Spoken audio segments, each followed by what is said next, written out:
The American Civil War is the bloodiest conflict our nation has ever experienced, with over 700,000 recorded dead. What could bring the people of this country to this calamitous point within the first 100 years of its inception? This is an argument that has kept Americans divided to this day.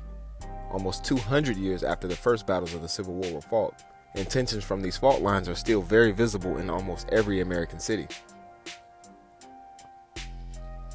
The stage for this conflict was set centuries prior to any state's talk of secession.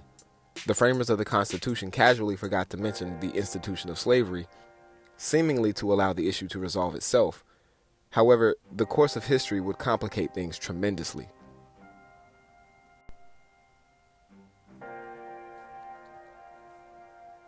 The transatlantic slave trade began in the early 1500s and was the largest long-distance coerced movement of people in history. Throughout its existence, over 12.5 million Africans were kidnapped and shipped around the world as global trade commodities.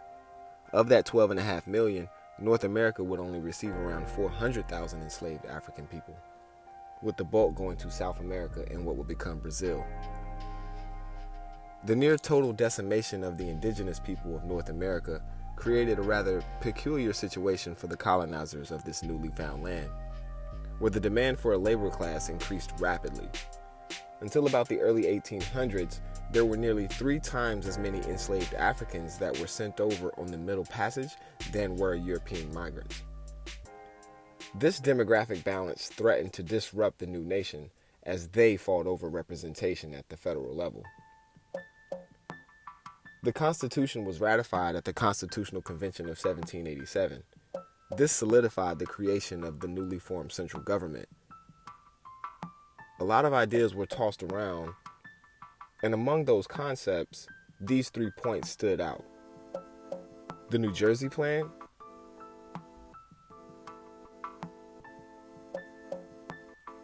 the Virginia Plan,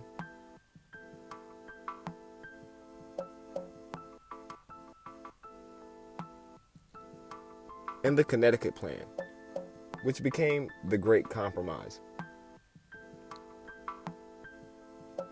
Ultimately, the nation decided that Plan C was how we should proceed into a more prosperous future.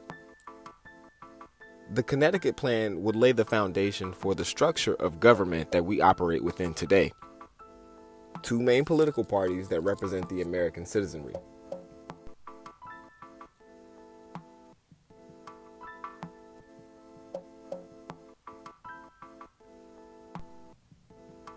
These political parties, one conservative and the other liberal in nature, tend to disagree on the path forward to the more perfect union that the framers of the Constitution described.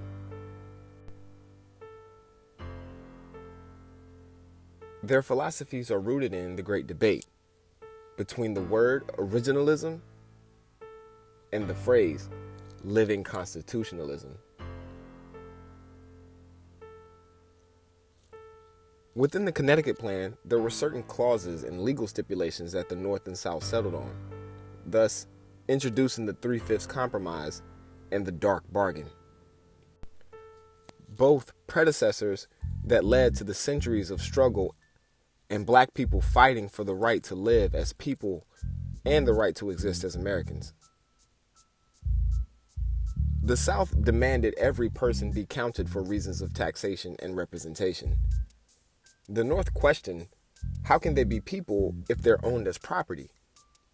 Thereby outlining the 3/5 compromise, which determined that 5 enslaved persons were equal to 3 free persons for taxation and representation purposes, offsetting the very delicate balance that seemingly will not go away as the founders had hoped. Regarding the transatlantic slave trade, both sides agreed that there would be no new legislation surrounding the issue of slavery for 20 years, leaving an entire population's future suspended in the hands of the government for 2 decades. This was the dark bargain. In these 20 years, Southern slave owners were able to breed farm laborers and caregivers at rates unchecked, with no worry or fear of being accountable for how many humans they amassed. It is true that slavery has existed throughout many civilizations in history.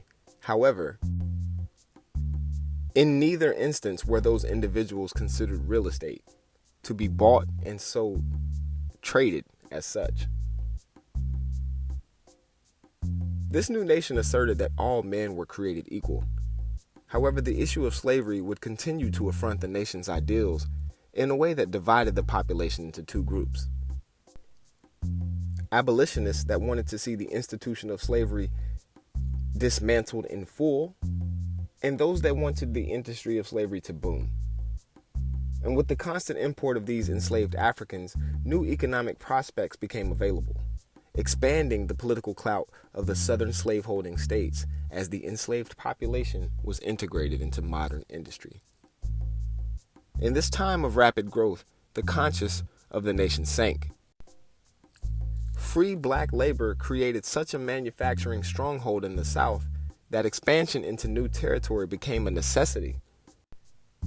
To quote scholar W.E.B. Du Bois, black labor became the foundation stone not only of Southern social structure, but of the Northern manufacture and commerce, of buying and selling on a worldwide scale. New cities were built on the results of black labor, and a new labor problem involving all white labor arose in both Europe and America. Leading up to the Civil War, American citizenship, along with all the privileges and immunities that accompanied, had been restricted to white people throughout all the states. In fact, in the period of westward expansion of the United States, each new state, as it was admitted to the Union, expressly denied citizenship for those persons deemed other.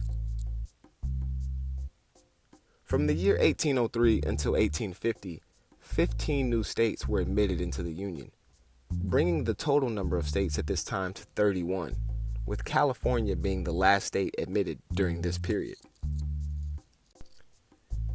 In 1807, exactly 20 years after the Dark Bargain, the United States officially abolished the transatlantic slave trade through legislation that made it illegal to import new slaves into the country. Interstate slave trading and the illicit importation of enslaved Africans through the Caribbean continued for decades to come. Northern states had largely abandoned the institution of slavery, choosing to gradually emancipate those enslaved Africans over time. A few rights here and there to keep the rebellion away, you know. The issue was very different for southern states, where the cotton industry was king. Slavery in the American South was an industrial system based on the deliberate commercial breeding and sale of human labor for profit, the ultimate degradation of human beings. The entire Southern economy revolved around this exchange of physical goods, which represented a human person being priced as common wares. When a new state at the time named Missouri requested admission into the United States in 1820, it wanted to do so as a state that legally allowed slavery, aligning it with the South and expanding the political clout again of the institution of slavery. There was one problem. Admitting Missouri into the country as a slave state would disrupt the even balance between free states where slavery was illegal and southern states where, you get the point. If Missouri was allowed to enter as a slave state, surely the South would have the upper hand in matters of the federal government. There would have to be another compromise.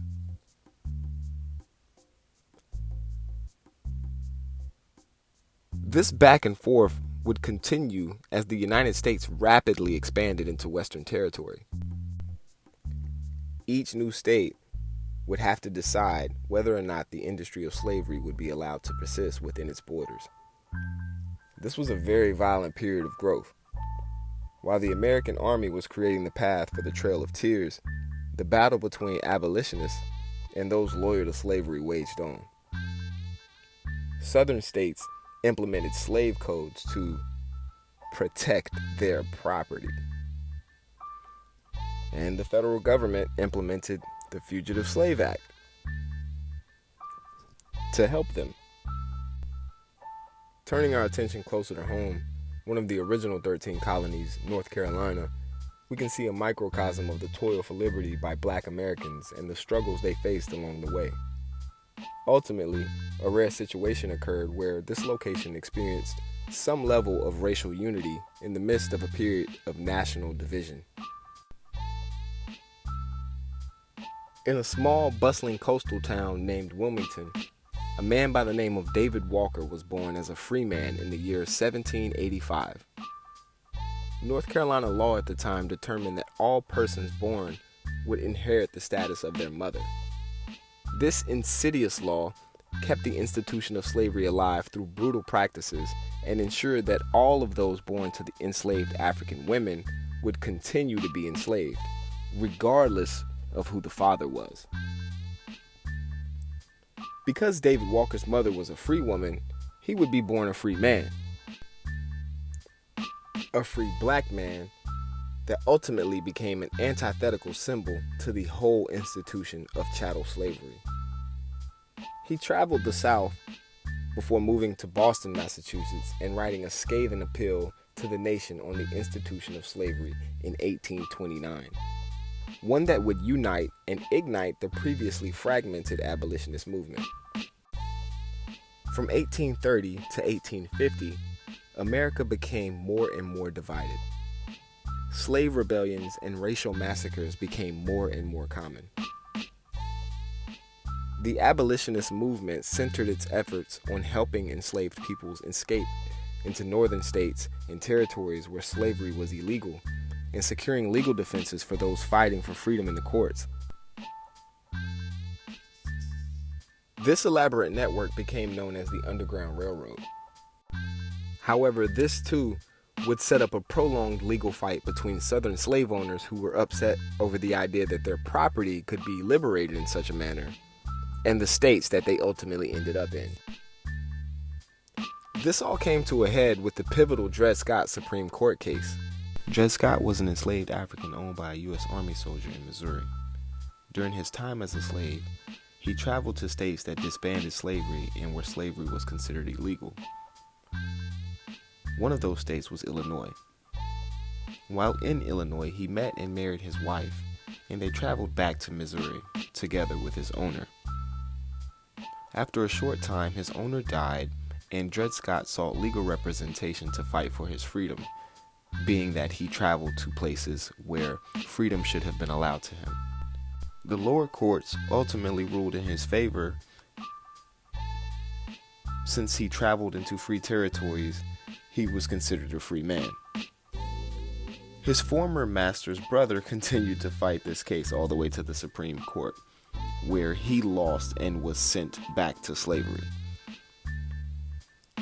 Every justice wrote an opinion on this case when it got to the Supreme Court, in which they determined that because Dred Scott was a black man, he had no standing to sue in the lower courts.